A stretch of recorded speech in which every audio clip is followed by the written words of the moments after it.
오미크론이 발생한 이후에 출렁이는 증시를 보면서 부화뇌동하지 말라는 당부를 여러 번 드리고 있는데요.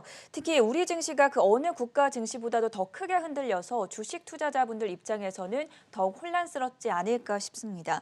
그래서 오늘은 내년 우리 증시를 글로벌 IB들, 글로벌 투자은행들이 어떻게 바라보고 있는지 진단 말씀 들어보도록 하겠습니다. 한국경제신문의 한상춘 논설위원 모셨습니다. 어서 오세요. 네, 안녕하십니까? 글로벌 증시 변동성이 상당히 큽니다. 오늘도 그랬고요. 어느 국가보다도 특히 우리 증시가 변동성이 강하지 않습니까? 네, 그렇습니다. 우리가 그 오미크론 발생한 이후에 시청자분한테 일희일비하지 말자, 네. 부안해동하지 말자, 내 재산은 내가 지키는 거다 이런 쪽을 좀 말씀을 드렸고, 미국의 그 증시 같은 경우에는 데드캣 바운드 관련해서 작년 3월에 비해서 쉽지 않을 거다 하는 이런 말씀을 드려왔습니다. 사실 그 오미크론 관련해서 왜 이렇게 얘기하냐면 nobody knows라고 이제 처음 얘기하지 않습니까? 예. 아직도 실체가 정확히 드러나지 않는데요. 이 nobody knows가 첫 환자 수가 나오면 투자 심리는 위축될 수밖에 없거든요. 오늘도 앞서 서상현 본부장이라든가 우리 그 캐스터분께서도 첫 환자가 나오니까 굉장히 주가가 장 초반에는 좀 상승했죠. 네. 근데 이제 막판에 지금 변동성을 이렇게 유난히 전 앵커가 강조해 줬는데요. 그게 시청자분한테 오늘 전 앵커의 그 변동성 이 모습이 아마 뉴욕 증시의 핵심이 아닌가 생각합니다. 근데 그 세계 증시가 이렇게 변동성이 오미크론 발생 이후에 확대되는 가운데 국내 한국 증시가 그 세계 어느 국가보다도 변동성이 가장 심한 것이 또 다른 그 특징이다 이렇게 볼 수 있는데요. 어제도 그렇습니다. 어제도 외국인들이 어제는 뭐 주체별로 보면 외국인들이 유일하게 1조 정도 샀죠. 네. 그러면서 외국인들은 국가를 사는 거다. 그러다 보니까 삼성전자, 현대차 아마 10대 상승 종목대 대부분 다 대형주들이 그 편입돼 있는 건 외국인들이 샀기 때문에 그렇거든요. 삼성전자도 어제 외국인이 한 집중 매입하면서 굉장히 많이 올랐어요. 제 기억으로는 뭐 한 4% 정도 이렇게 가깝게 올라가서 전체를 코스피의 그 삼성전자 대형주의 그 편입 비율을 볼 때는 코스피를 이렇게 60포인트 이상 끌어올린 것이 아닌가 생각하는데요. 그러나 특별한 의미를 부여할 필요는 없다 하는 걸 말씀드리겠습니다. 왜냐하면 일비에서 일부 이렇게 해서 뭐 저가면서 강조하다가 또 이래서 디레버리지 상품을 추천하고 뭐 이렇게 해서 일일비하다가 거기에 쫓아가는 사람들이 사실 굉장히 손실이 눈덩이처럼 불어나는 것이 최근의 모습이다 이렇게 보겠습니다. 오늘도 뉴욕 증시가 변동성이 상당히 심했었는데요.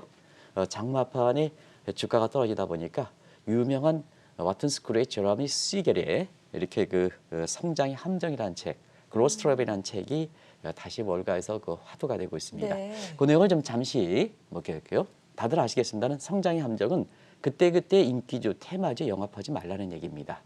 결국 이 인기주와 테마주 영합하면 그때는 돈을 버는 것 같지만 사실 인기주, 테마주가 변동성이 확대될 때는 굉장히 손실을 굉장히 눈덩이처럼 불어나기 때문에 변동성이 확대될 때는 오히려 긴 호흡을 갖고 인간미 냄새 불신 풍기는 기업의 연억이 오래된 업종을 사는 것이 지금은 인기주, 테마주에 영합하지 못해서 동떨어지는 것 같지만 결과적으로 최후의 승자가 된다 하는 이런 쪽이 오늘 미국의 다우존스 지수가 한 3% 정도 변동성이 있는 가운데 다시 한번 이게 부각되는 게 바로 그런 측면이지 않냐 생각합니다. 그래서 월가에서도 지금 뭐 바이든 정부 믿을 수 있습니까?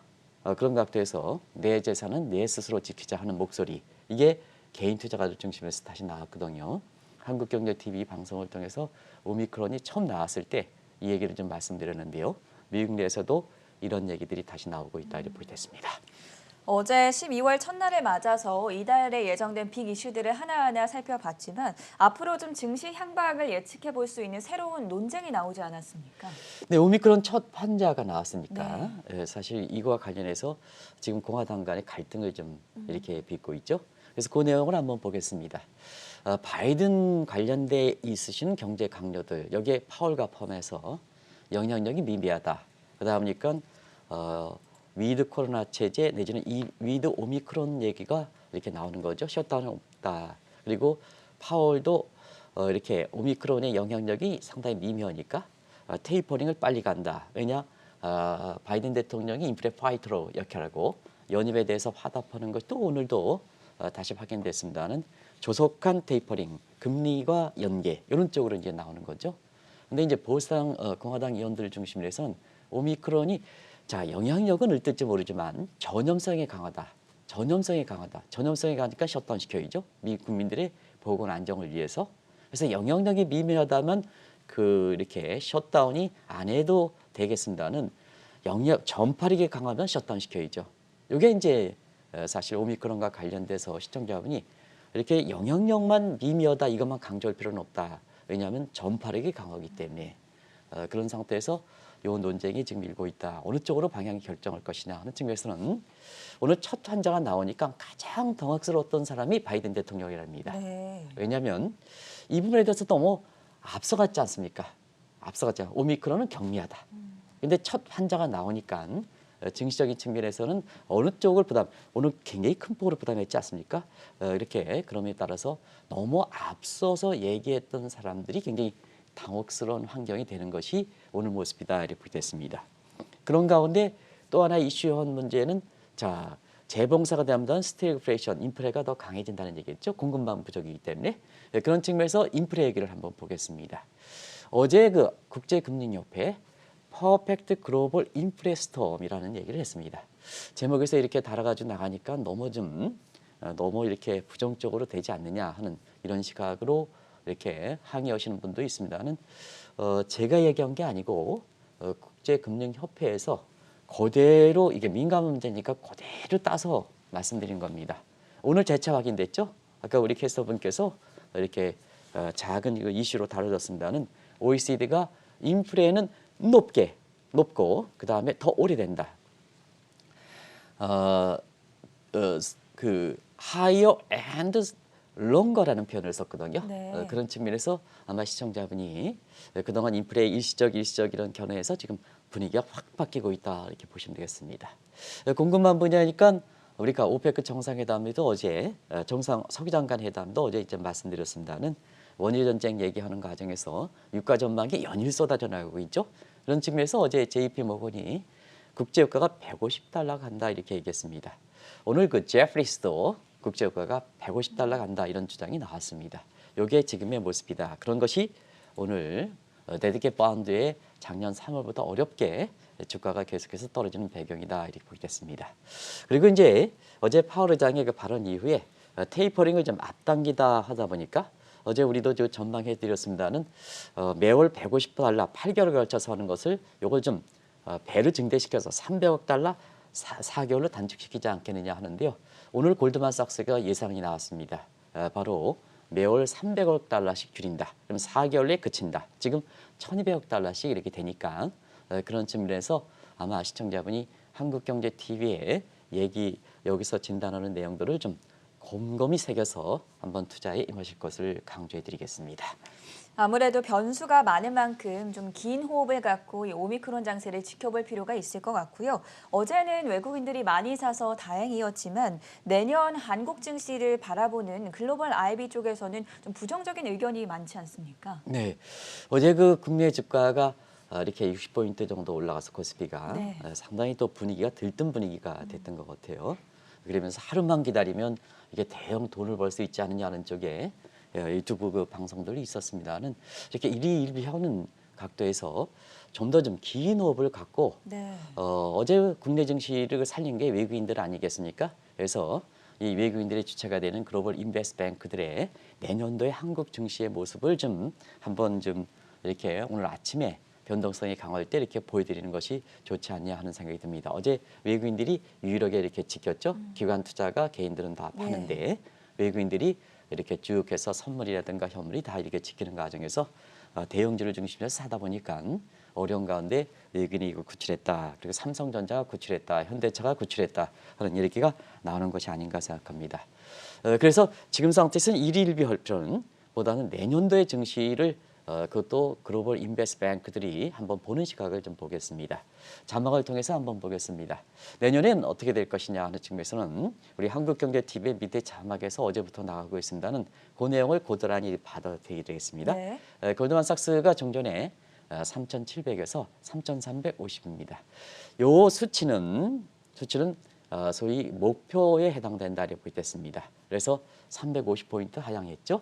그 다음에 모건 스탠리도 3,250에서 3,000을 해서 250포인트, 대체로 보면 7에서 9% 정도 한 2개월 전에 이렇게 전망했던 수준에 비해서 많이 떨어지고 있다고 보셨습니다.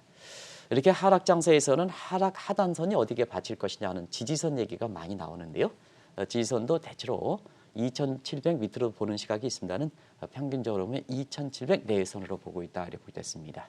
그리고 향후에 그 관련해서는 이렇게 주가의 그 목표치를 낮다 보니까 당연히 자기 자신들의 고객에 대해서 투자 비중에 대해서 항상 추천이 나오는 거죠. 그래서 종전에는 저는 3,700 이렇게 가는 이런 시각에서 비중 확대, 한국 주식을 좀 더 사라 하는 측면에서 지금은 중립으로 이렇게 하향하고 있다. 한 가지 말씀드리면 비중 확대에서 비중 축소로 바로 두 단계를 떨어뜨릴 수는 없습니다. 왜 그러냐면 지금처럼 변동성이 심했을 땐 그래서 한 단계 낮추는 것에 대한 의미도 굉장히 크다 하는 것을 말씀을 드리고요. 요 비중 확대가 2개월 전에 나왔습니다.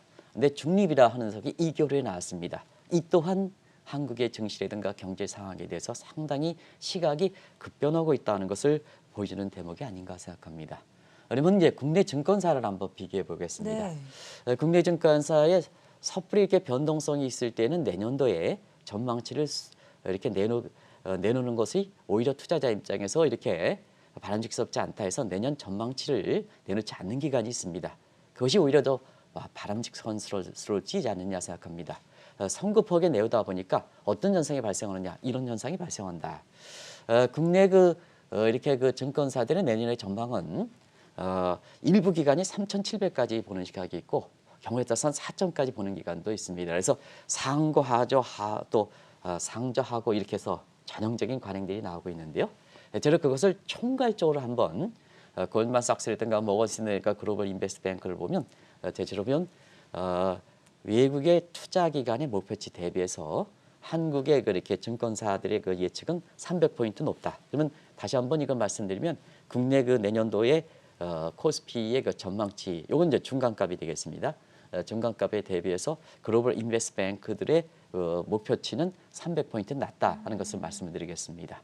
하단선은 국내 증권사에 상당히 높겠죠. 네. 그래서 이런 그 얘기들을 한번 지금의 변동성이 있을 때 한번 관심을 가져서 지켜보실 필요가 있다 하는 것을 말씀드리고요. 보다 좀 긴 안목에서 평가하는 것이 3대 평가사고요. 그다음에 벤치마크 지수, 여러분이 아는 모건 스탠리 지수, 지금 뭐 12월 달에 모건 스탠리 선진국 지수에 편입한다 이렇게 해서 일부 대통령 후보가 얘기했고 그다음에 홍남기 부총리도 그 문제에 대해서 얘기했는데요. 나중에 한번 이 문제를 다시 한번 말씀드리겠습니다. 전반적으로 보다 긴 호흡가고 글로벌 투자 자금을 이렇게 가이드하는 벤치마크 지수라든가 그다음에 우리의 펀더멘탈을 중시해서 더 이렇게 보는 3대 평가서들도 지난 4월 달에 또 모건 스탠리 6월에 정례 평가 이럴 때보다도 더 부정적이다 이런 것이 반영해서 글로벌 인베스트뱅크들이 내년도에 주가 전망치가 종전에 대비해서 이렇게 목표치든 하단선은 전부 비교적 큰 폭으로 그것도 7에서 9% 큰 폭으로 하향 조정하고 있다 하는 이 문제를 말씀드리겠습니다. 글로벌 투자은행과 국제 신용평가사 그리고 글로벌 벤치마크 지수들이 한국 경제와 증시에 대해서 부정적인 이유는 무엇입니까? 변동성이 확대될 때 투자 대상국에 평가할 때는 네. 우리가 정량적 평가와 정성적 평가가 있는데요. 변동성이 있을 때는 보다 기본에 충실한다 이렇게 볼 때 있습니다. 시청자 여러분도 항상 이게 변동성이 되고 앞길을 할 때는 기본에 충실한다. 이건 뭐 back to the principle, back to 네. basic이라는 표현을 쓰죠. 이런 것이 오늘 변동성이 확대될 때 변동성의 기본에 충실한 제라미 시겔의 성장의 함정, 시계령 종목을 추천하는 것이 아닌가 생각합니다. 이것이 월가에 관심이 되고 있습니다. 그런 각도에서 한번 시청자분들 다 아시겠습니다는 변동성이 이렇게 확대되고 앞길을 모를 때는 소위 New Abnormal Society에서는 기본에 충실할 필요가 있다는 걸 말씀드리겠습니다. 그런 과정에서 한국의 투자, 그래서 기본이 뭡니까? 결국 우리 경기 문제죠. 그래서 경기 문제에 대해서 자 지금 한국의 정부는 이렇게 오늘 홍남기 부총리도 한번 이 문제를 좀 같이 또 한국은행의 총재도 이제 같이 한번 보도록 하겠습니다. 한국 정부는 여전히 펀더멘털이 좋다고 이렇게 평가를 합니다. 질적으로 보면 외국에서 기관들은 상당히 좀 부정적으로 보는 것 같습니다. 그것이 우리 목표치를 하향 조정하는 모습이 이렇게 보이는데요. 제 개인적인 얘기를 하지 않고 그대로 한번 외국의 시각과 이렇게 보는 시각을 한번 보겠습니다. 자, 트리플 딥 이야기 나오거든요. 물론 코로나는 특수한 환경이 있긴 하고 전기비 대비하는 우리의 통계 방식의 하나의 기저효과라는 한계성을 갖고 있긴 하지만 자, 한번 보겠습니다. 그건 다른 국가도 공통적 문제가 아니겠습니까? 그러면 작년에 2분기에 마이너스 2.0, 이건 전분기 대비입니다. 에스토리컬 4승 때리면 작년에 미국식 통계 방식으로 하면 마이너스 한 8에서 9%까지 떨어진 겁니다. 근데 3분기는 꼭 올랐죠? 네. 2.2%, 베이스 백 있겠지만. 그다음에 4분기는 1.1% 떨어졌죠? 그다음에 올해 1분기 1.7% 다시 올랐죠? 3분기 0.3% 떨어졌죠? 그다음에 4분기에 아마 1%는 나올 겁니다. OECD 전망대로 올해 성장률 4%대는 나올 겁니다. 4% 내지는 3.9% 정도 나올 겁니다. 그럼 왜 트리플 딥 얘기가 나오느냐 하면 작년 2분기에 딥 하나가 됐습니다. 그다음에 작년 4분기에 딥이 좀 조금 높아지긴 했지만 딥이 또 하나 나타났죠. 그다음에 올해 3분기에 딥 빨간 선을 보겠습니다. 그 딥이 3개가 나왔다. 네. 그래서 보통 그 트리플 딥, 더블 딥이 나올 때는 한국 경제 장기적인 선방치에 대해서 좀 부정적으로 이렇게 보는 시각이거든요. 그런 과정에서 한번 보겠습니다. 오늘도 그랬습니다는 IMF라든가 OECD가 한국의 국가 채무 속도가 너무 빠르다. 세계 1위다.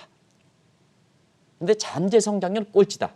바로 트리플 딥과 굉장히 맥락을 갖춘다는 얘기입니다. OECD 잠재 성장률이 아시겠으면 0% 떨어진다 하는 이런 시각이 되는데요. 제 개인적 얘기를 하나도 얘기하지 않고 그대로 민감한 사항에 보여드리겠습니다. 네. 왜 세계 3대 평가사, 글로벌 벤치마크 지수, 그다음에 최근에 골드만삭스라든가 JP모건이 왜 한국의 증시에 대한가 경제에 대해서 부정적으로 볼까? 긴 안목에서 보는 겁니다. 반면에 물가를 한번 보겠습니다. 물가 보면 2.8, 2.5 월간 지표이기 때문에 마지막에 발견 3.2%, 3% 이렇게 되거든요. 이런 과정에서 자 성장률 떨어지고 그다음에 잠정 성장, 지속 가능한 기반 떨어진 상태에서 물가가 올라가다 보니까 질적으로는 상당히 안 좋다 이렇게 나오는 거죠. 이런 것이 공히 이런 해외에서 한국에 대한 시각이 좀 어려운 거다. 대통령 후보들이라든가 한국의 그 현재 경제 강요들도 한번 이 대목을 성장률에 대해서 올해 성장률 4% 달성이냐 여기 목을 매지 마시고 지금 4%다 지났지 않습니까? 그래서 보다 긴 안목으로 좀 보실 필요가 있다. 그래 이제 경제정책이 나오는 거 아니겠습니까? 내년도 경제정책 방향이 나오는 거 아니겠습니까? 그래서 될 수 있는 대로 객관적으로 이렇게 말씀드렸다 이렇게 보겠습니다. 그런 과정에 이 경기와 그다음에 뭐냐 정책 간의 미스매치가 됐다는 얘기입니다. 우리가 질적으로 건전하다 보니까 이렇게 현 정부가 평가하다 보니까 금리는 어떻게 해서 전행코 질적으로 건전하다면 금리는 빨리 올려야 되겠죠? 근데 해외 시각에서 보면 펀더멘털이 나쁜데 우리가 금리를 인상하겠느냐? 이런 문제는 퀘스천을 그리는 거죠. 네. 그런 거죠. 그런 측면에서 경기와 정책 간의 머틀렉 미스매치 현상을 지적하는 겁니다. 그래서 정책 불확실성 지수는 메이커 볼럼 데이비스 지수는 이거는 굳이 이런 거 세계적으로 유명한 시카고 학파라든가 하버드에 있는 사람들의 교수 이름 명칭이거든요. 이런 사람 따지지 않더라도 시청자 여러분 아마 지금의 한국 경제의 정책의 불확실성 문제는 대선과 맞물려서 굉장히 불확실하다는 것은 뭐 굳이 저렇게 유명한 지수를 따지지 않는 데도 다 공감하시는 게 아닌가 네. 하는 생각이 듭니다. 그리고 이 제이 모건 스탠레스도 한국이 너무 금리를 빨리 올라간다. 저렇게 경제가 질적으로 안 좋은데 금리를 너무 빨리 올린다 하는 문제를 공식적으로 지적했거든요. 내년도에 증시를 부정적으로 보는 요인 중에 아주 그렇습니다. 나중에 통화정책 트릴레마에 대해서 다시 한번 좀 말씀을 드리겠습니다. 자, 어제도 뭐 대통령 후보가 우리의 국가 채무가 GDP의 낮은 수준이다 하는데요. 이건 잘못된 개념입니다. 제가 협의의 개념, 그다음에 이렇게 넓은 이의 개념, 광의의 개념, 최강의 개념으로 한번 한국의 정부 조직과 관련돼서 특수한 상향으로 이렇게 말씀드려서 그렇습니다. 그런데 항상 이렇게 보면 자의적으로 해석하는 측면이 있기 때문에 그러는데요. 자, 세계적으로 보면 한국이 재정이 문제다. 이런 얘기지 않습니까? 재정이 문제. 왜 재정이 문제냐 하면 국가 채무 속도가 너무 빠르다. 근데 너무 빠른 상태에서 자, 다른 국가들 것처럼 이렇게 재정을 줄이려고 그러지 않고 뭐 대통령 후보들 공이 쓰겠다는 거 아니겠습니까, 지금? 국민의 돈인데요. 왜 대통령 후보들이 왜 쓰려고 하냐고 마음대로 하는 겁니까, 이거? 이게 이 문제 하면 또 감정이 돌아서 안 되겠습니다. 아이 국민의 돈인데 당신분들이 왜 많이 만들습니까? 이거 국민들이 합의해 가서 하는 거 아니겠습니까? 당신들이 뭐 이렇게 해서 뭐 100만 원씩 이렇게 주고 만들어 주는 겁니까? 그래서 그런 각도에서 한번 보면 국가 채무 속도가 너무 빠르다. 네. 너무 빠르다. 국민의 합의에 의해서 쓰신다 하더라도 합의해서 쓰시라는 얘기입니다. 아직 대통령은 된 건 아니지 않습니까? 그런 각도에서 세계에서 보면 국가 채무 속도가 너무 빠르다, 너무 빠르다 이걸 지적하고 있는데 이게 그냥 대통령 후보들은 이렇게 대통령 당선 목표를 해가지고 척 해서 이렇게 하면 국민들이 좀 이렇게 저뿐만 아니라 대단히 화가 나는 거죠. 그런 측면에서 경기와 정책관이 너무 미스매치가 벌어지고 있다는 이런 문제를 한국의 펀더멘탈 이렇게 정치적 측면에서 부정적으로 보는 거다 하는 걸 말씀드리겠습니다. 이 중에서도 특히 글로벌 투자은행이 한국 증시를 어둡게 보는 요인을 좀 주목을 해봐야겠는데요. 한국 경제의 주력 업종인 반도체에 대해서는 어떻게 보고 있습니까? 네, 아무래도 이제 어제 한국 증시가 이렇게 버티는 데는 외국인 국가를 사니까 삼성전자가 4% 이상 올랐지 않습니까? 삼성전자 관련해서는 반도체 관련인데요. 앞서 그 증시를 해설했던 분이 4분기에 반도체 디램값이 조금 좋아질 것이다 이렇게 얘기하는데요. 실제로 보면은 양대 투자은행은 메모리 반도체 우리가 이제 주력이죠. 메모리 반도체 부분에 대해서는 약간 부정적입니다. 다운사이클이다 이렇게 얘기하고 있습니다. 그래서 국내에서 이렇게 한국 증시에서 차지하는 영향력이 크다 보니까 삼성전자, SK 하이닉과 관련해서 반도체 슈퍼사이클이 작년에도 나왔는데요. 이런 시각과는 상당히 좀 다르다 이렇게 보시면 됐습니다. 왜 다를까 하는 측면에서는 시청자분도 미국이 중국에서 반도체 굴기하다 보니까 반도체 무기화될 가능성이 높지 않습니까? 네. 현대차도 사실 디램 하나 가지고 그 40년, 50년 동안 많은 사람이 왔던 현대차를 못 만들게 되는 이런 상황이 되다 보니까 아우타키, 자급자족이 필요하다. 이렇게 하는 과정에서 세계 각국들이 반도체 굴기에서 투자 규모를 대규모로 하다 보니까 앞으로 뭐냐, 오버서플라이가 오지 않느냐 하는 측면에서 이 다운사이클 얘기를 이렇게 골드만삭스라든가 모건스탠리라든가 글로벌적인 측면에서는 이렇게 보고 있다. 결과적으로 한국 증시가 사실 이거 내년에 어둡게 보는 요인 중에 하나 되게 됐죠. 네. 이제 한 가지 말씀드리면 오늘 필라델피아 반도체 지수를 한번 보겠습니다. 이렇게 필라델피아 반도체 지수 오늘 어떻게 나왔습니까? 정 PD 한번 보여줄 수 있습니까? 이렇게 지금 한 최근에 달치로 보면 나오고 있네요. 그래서 사실은 그렇습니다. 이렇게 필라델피아 반도체 지수 한 달간 이렇게 보는데 오늘 장마판에 오미크론 문제로 인해서 네. 오늘 뭐 떨어지긴 했지만 상대적으로 나스닥의 하락폭에서는 상대적으로 덜 하락했을 겁니다. 그러네요. 그런 과정에서 저희가 이 방송을 통해서 삼성전자증권과 필라델피아 반도체의 디커플링 얘기를 좀 말씀드린 적이 있습니다. 그래서 좀 아까 뭐 몇째죠? 3개월인가요? 3개월도 한번 보겠습니다. 네. 3개월 정도 이렇게 지금 보면 하루짜리가 나오고 있었고요. 1개월 정도 이렇게 보면 한 3개월 하면 더 이렇게 크게 나올 거 이렇게 보였는데요.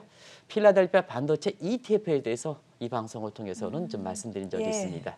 삼성전자 주가 관련 없이 지금 개인들의 자금이 종목이 어려우니까 ETF 쪽으로 쏟아져 들어오고 있는데요.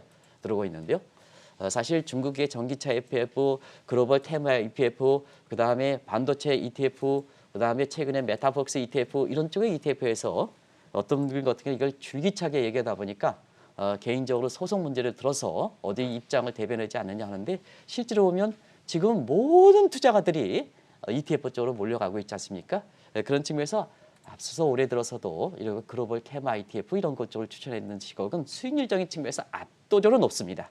근데 필라델피아 반도체 ETF와 한국의 삼성전자가 디커플링 문제가 사실 한국의 지금 메모리 반도체와 관련된 다운 사이클 문제가 이렇게 보기 때문에 이 또한 한국 증시를 어둡게 보는 거다 하는 걸 말씀드리겠습니다. 글로벌 투자은행이 한국 증시를 어둡게 보는 또 하나의 다른 요인이 바로 대외 변수에 너무 민감한 이른바 천수답 구조라고 하죠. 이런 부분이 아니겠습니까? 이 문제도 공식적으로 지적을 했어요. 네. 사실 이번에 오미크론 똑같은 문제에 대해서 노바디 노스지만 변동성이적인 측면에서는 한국이 가장 변동성이 크지 않습니까? 그런 측면이 바로 그런 건데요.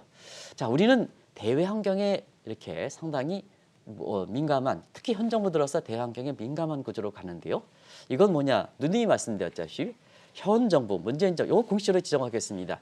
현 정부의 이렇게 대외 정책이 글로벌 추세에 외딴섬으로 간다, 갈라퍼가스다. 자, 북한 문제 생각해서 안미 경중인데, 자, 기업들은 친미 원정으로 가지 않습니까? 이런 측면에서 자, 글로벌 감각을 받아들이자. 지금 글로벌이 아주 급진전하고 있는데요. 요걸 경제정책에 제대로 반영하지 못하는 측면에서 대외 환경에 상당히 민감한 구조, 천사 구조를 갖고 있다 이렇게 됐습니다. 똑같은 각도에서 증시적인 측면에서 왜 이렇게 민감하냐? 기관 투자가들이 이렇게 얘기하는 거죠. 이 문제에서 국회의원분들 국감회 할 때 꼭 수익률 가지고 국민연금을 따지지 마시기 바랍니다. 국민연금은 장기 투자해서 우리 국민들의 노후를 위해서 이렇게 안정적으로 가져가야 될 대목입니다. 왜 수익률 따지십니까? 수익률 따지니까 기관 투자가들이 기관 투자가 역할을 제어를 못하는 거죠. 수익률하다 보니까 부안해동할 수밖에 없지 않습니까? 더 이렇게 장세를 어제도 한번 보겠습니다. 어제도 기관 투자가 팔았지 않습니까? 외국인들이 버티는 거 아니겠습니까? 국회의원분들이 당신분들이 국감에서 국민연금을 이렇게 평가할 때는 당신분들이 더 전문가가 돼야 되는 겁니다. 왜 이렇게 수익률 가지고 따집니까? 단기 수익률 가지고 따집니까? 이러다 보니까 어려울 때 어려울 때 이렇게 대외 환경에 민감한 천사 구조를 만들어내지 않습니까? 동학개미들 국민들을 이렇게 어렵게 하는 거 아니겠습니까? 당신의 표심을 따고자 하는 어렵게 하는 거 아니겠습니까? 남을 평가할 때는 저도 마찬가지겠습니다. 더 전문가가 돼야 평가하는 겁니다. 그래서 이 국민연금의 성격을 한번 잘 보실 필요가 있지 않냐 생각합니다. 그래서 기관투자 역할이 하다 보니까 네. 결과적으로 사실 이렇게 다른 어떤 구조보다 대외 환경에 민감한 구조를 갖고 있다 이렇게 보시면 되겠습니다. 그런 과정에서 한번 이 측면에서는 한번 꼭 좀 따지겠습니다. 이 모건스탠리의 선진국 지수 편입 문제에 대해서 일부 후보가 주장하는데요. 왜 이렇게 민감한 구조를 갖고 있을까? 정책 측면, 기관 투자 역할, 증시적 측면도 있습니다는 무엇보다도 하드웨어 측면과 소프트웨어 측면의 미스매치 현상 때문에 그렇다 이렇게 됐습니다. 자, 선진국 지수 편입할 때 그냥 GDP 규모 세계 10위, 무역 규모 세계 8위, 시가총액 세계 6위, 7위 이렇게 이거 가지고 따집니다.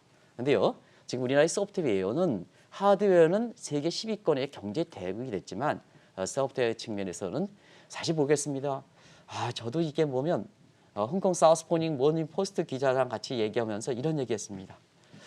대통령 후보들이 왜 이렇게 무슨 범죄 얘기, 무슨 얘기 이렇게 소문이 많습니까? 이런 얘기를 하는데요.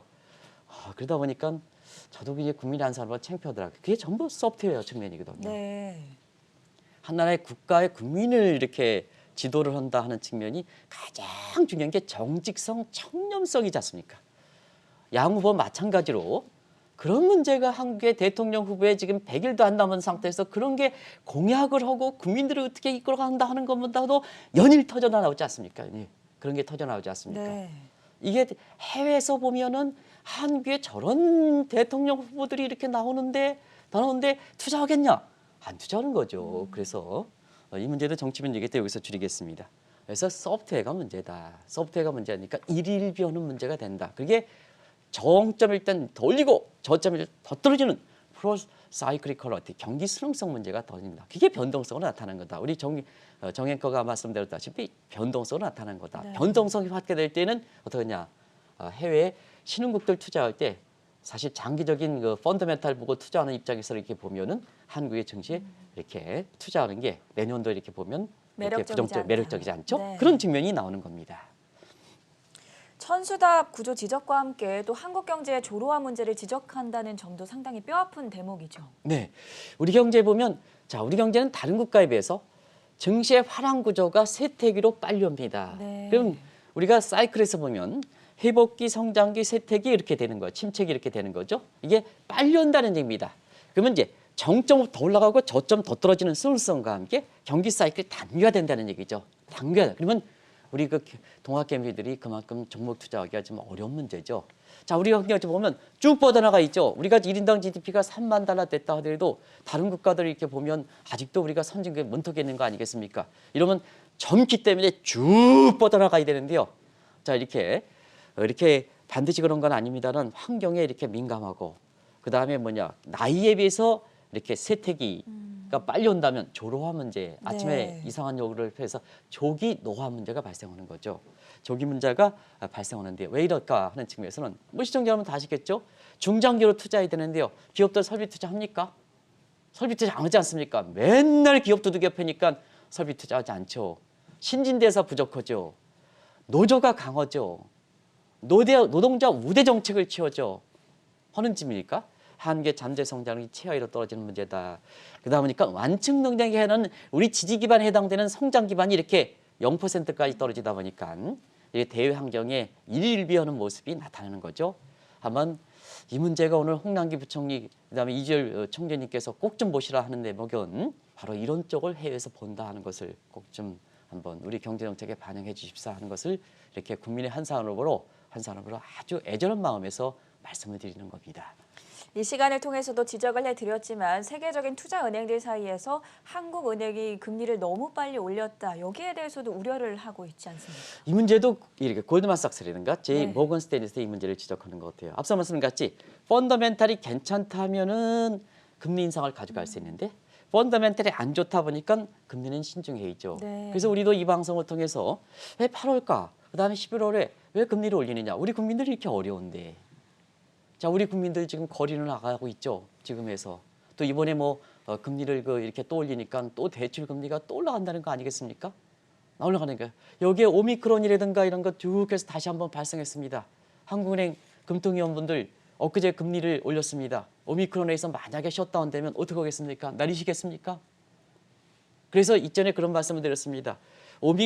코로나 문제에서 극복할 때 완전히 땅에 굳기 전에는 대선의 통화정책은 선제로 프리엠티브로 가는 게 아니라 다지고 설령 경기라든가 집값이 거품이 그 거품 발생하는 것도 괜찮은 겁니다. 그렇게 정도가 지나치지 않으면. 네. 그래서 위기가 풀었을 때 위기가 극복하기 전까지는 될 수 있는 대로 다지면서 통화정책을 하는 게 좋습니다. 후행적으로 가는 게 좋습니다 하는 걸. 이게 통화정책의 불가역성 문제를 말씀드렸던 겁니다. 근데 이 문제 꼭 나오지 않습니까? 펀더멘탈 다른 국가에서 좋지 않은데 왜 금리를 두 번째로 올리느냐? 아시아 국가의 선진국들은 지금 금리 올린 국가는 없지 않습니까? 선진국 자처하면서 금리는 멀려 가지 않습니까? 한국 증시를 어렵게 하는 거다 하는 것을 말씀을 드리도록 하겠습니다. 글로벌 투자은행들이 비관적으로 바라보는 한국 증시 개선되기 위해서는 어떻게 해야 할까요? 네, 지금 오미크론의 영향에 대해서는 아마 14일, 15일 이렇게 페드의 마지막 정책하면서 내년도의 전망치에 반영할 거로 봅니다. 네. 이번에 파월 의장이 의회 직원이 엿따르고 있는데요. 지금 파월 의장은 사실은 오미크론의 경제 영향에 대해서는 비교적 좀 큰 폭으로 보고 있습니다. 그렇습니다. 이렇게 매파적성을 갖고 있지만 오미크론의 영향이 바이든 대통령이 생각하는 것보다는 아마 이게 뉘앙스로 보면 더 크게 이렇게 보는 것 같습니다. 네. 그런 과정에서 10월에 때 발표했던 페드의 내년도의 경제 전망 수치에 비해서는 좀 하향 조정하지 않겠느냐 이렇게 보는데요. 자, 이 문제를 차치하고 지금까지 나온 이렇게 전망치 보면 내년도에 이렇게 전망이 이렇게 나쁘진 않다. 펀더멘탈 측면에서. 그게 뭐냐? 우리 내부적으로 문제가 있다는 얘기죠. 내부적으로. 골드만삭스라든가 모건 스탠리가 안 좋은 데는 우리 내부적으로 정책 불확실성을 좀 해소해달라. 이 대선 후보들이 지금 이렇게 보는데 매일 연일 남의 찔리기 이렇게 하지 마시고 국민들을 가이드를 해서 이게 불확실성일 때 국민들을 가이드를 이러는 것이 국민의 공복에 해당되는 최고 통수권자들이 해야 될 역할 아닙니까? 매일 사람이나 이렇게 적어오는 것보다도. 그러면 그렇게 해가지고 자꾸 먼저 적으니까 국민들은 더 불확실하지 않습니까? 이게 대통령 후보들의 역할입니까? 하는 측면에서 자, 이런 부분 좀 줄여달라는 얘기를 네. 말씀을 드리겠습니다. 그리고 당장 이제 기업을 두들겨 패지 말라는 얘기입니다. 대주주 양도책이라든가 뭔가에서 지금 때리기 가는데요. 지금 기업들을 좀 친기업적으로 기업들을 좀 담아주고 소상공인과 MZ세대를 다스려주는 이런 정책들이 있어야 한국 증시라든가 한국 경제가 지금 살려나갈 수 있는 거 아니겠습니까? 그래서 그동안 말씀드린 장기 투자자 혜택 문제, 금융상품 세액공제 문제, IPO 물량을 좀 조정하는 문제, 대주주 양도 차익을 좀 유예하는 문제 이런 걸 좀 정책적으로 기업들을 안아주고 우리 동학개미들을 안아주고 소상공인을 안아주고 MZ세대를 안아주는 이런 정책들이 좀 나와야 되는 거 아니겠습니까? 그리고 무엇보다도 한국은행의 금리 인상 문제 어떻게 하시겠습니까? 지금 오미크론에서 만약에 재봉쇄도 치면 어떻게 하시겠습니까? 잉크도 마르기 전에 또 내리시겠습니까? 그래서 항상 이 코로나 사태가 완전히 극복되기 전에는 설령 거품 문제가 발생하고 인플레 문제가 발생한다 하더라도 통화 정책은 될 수 있는 대로 불가역성. 그래서 금융 완화 기조를 쉽게 변경하는 게 아닙니다. 그런 걸 그래서 금리 인상 속도를 꼭 조정해 나가시기를 부탁드리겠습니다. 네, 글로벌 투자 은행들이 내년 2022년 한국 증시와 경제를 어떻게 바라보고 있는지 도움 말씀 들어봤고요. 한국경제신문의 한상춘 논설위원과는 여기서 인사드리겠습니다. 고맙습니다. 네, 고맙습니다.